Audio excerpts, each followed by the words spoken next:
We got an update from Saber Entertainment about Space Marines 2, new content, and fixing some issues with the game and their servers.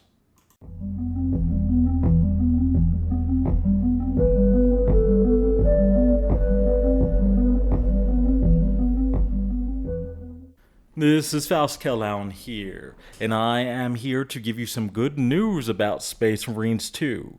So our buddies from Saber Interactive, they recently posted some stuff on Twitter and other sites talking about how they do realize that Space Marines 2 does have some issues with their server connectivity and all that stuff that makes it difficult for other people to actually play like multiplayer in the game.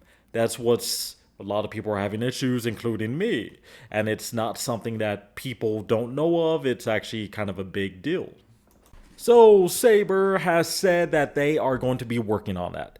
They're going to be fixing it, and they're saying hopefully by the end of the week it should be solved, because they're having to spend some time actually finding what's happening, what's the real issue, what's the real problem with it. So it will be pretty much expect Friday next weekend for it to actually be up, be working with very little issues. And on the second note, what Saber has talked about is Space Marine 2 content. They do realize that the content right now at launch is running dry, for lack of better words to say. So they realize content is running dry, and that is one thing that they did bring up and saying is, hey, we see this, we understand what's happening, we understand you guys are not happy or getting bored of content, which I do understand. The content is very repetitive. They said that they're going to be releasing sooner than later. That's their words. So before the next actual update, they're going to be at least releasing a map or two, which is nice, but I hope it is something that is geared towards the PvE instead of the PvP, because, come on, dude. The PvE content is at least 30 minutes a mission, and that gives you something to do. That's most people's like, hey, yeah, I can definitely jump in, do a 30-minute game, and I'm done for the day, or do 2 missions, because the missions are kind of fun. There's lots of things that happen there, and I do enjoy them myself. So hopefully with that said, we get new stuff coming in. And what some other users on Reddit and also on X, they are asking is there any more content going to be coming for the campaign? Because, hey, if we don't follow Titus, can we at least follow someone else? But Saber pretty much said is might be a DLC or Space Marines 3. Then the commenter replied is let it be a DLC. We don't want to wait years for the next Space Marines 3, which I understand and I see and I agree with. Is, dude, you already have a game here. Just keep giving more stuff. Come on, look at what Fortnite's done. Fortnite's realized they have a great game. Why make Fortnite 2 or Fortnite 3? Why not just make Fortnite season 5, episode 7, stuff like that. You can keep making it. You can keep updating it. If you have a good game, just make it, unfortunately, a live service. But if you do live services right, unlike what EA and Activision do, is, hey, you have a great thing. Look at Fortnite. Unfortunately, a lot of people don't like hearing is, hey, look at Fortnite. That's a great live service. Yeah, they've done some crappy things, Epic in general, but the fact is, Fortnite is a great example of this is how you do a live service. Yeah, you're not going to be making as much money. You're not going to be making all the money within the first month, but you'll be making a lot of money, a lot more money than what these other companies are making if you follow the Fortnite formula. So just keep updating the game. You can improve the graphics. Just keep going. Just give people the base and then keep advancing upon that, because just games in general, and especially now, is we have such a great internet, we can just continue on and continuing on and updating a product. Yeah, you might have the product from what, 5 years ago when it first came out, but guess what? With all the updates and everything, is hey, they just keep making the game better and better and pretty much giving you a new game roughly every 3 months. That's pretty much what Fortnite is doing. They give you nearly a new map, new experiences, and stuff like that every 3 months. Come on.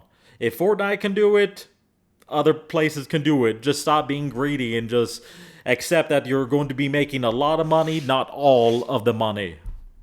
And now, with that said, with Space Marines 2, we're moving on to Warhammer the tabletop.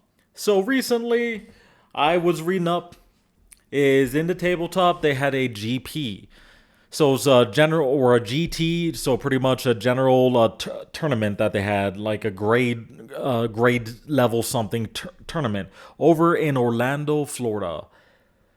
And one of the big things that came out from there is a unit from the Dark Angels called the Deathwing Knights. So they are the Terminator variants of the Dark Angels, and for you Space Marine 2 players, is with Dark Angels, yes, they're the green guys with the winged sword on their shoulder pad. The Deathwing Knights are their first company. They're noticeably different because they're all in Terminator armor. So they have bigger, stronger, slower armor that they're darn near invulnerable to small arms fire, and they can shrug off heavier fire pretty much very easily. But anyways, these guys, they wear white, bone white armor. So very, very bright armor. Like, it's a mix between bone white and ash. Some lore says it's bone white. The other says it's ash color. I prefer the ash because, hey, it's a far cleaner look, and you can dirty up a brighter color like that easier than you can mess up or darken a bone white color. Because remember, in the tabletop, you paint your models. So yes, they all come gray, you paint them. But anyways, so what's came out is that those guys are now known as the strongest Terminator unit in the game. They are considered one of the best melee units in the game. Yeah, straight up. So got you Eldar players with all your freaking melee units, and the same as you Khorne players, World Eater players. Alright. So yeah, they are considered the strongest Terminator unit, one of the best melee units in the game. And the main reason is they have multiple different layers of saves. They hit on a 2+ just standard.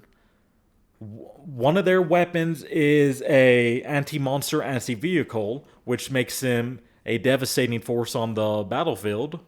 And there is multiple synergies in the Adeptus Astartes little realm that will work for them very well, and including the actual buffs, and I just can't think of that name right now.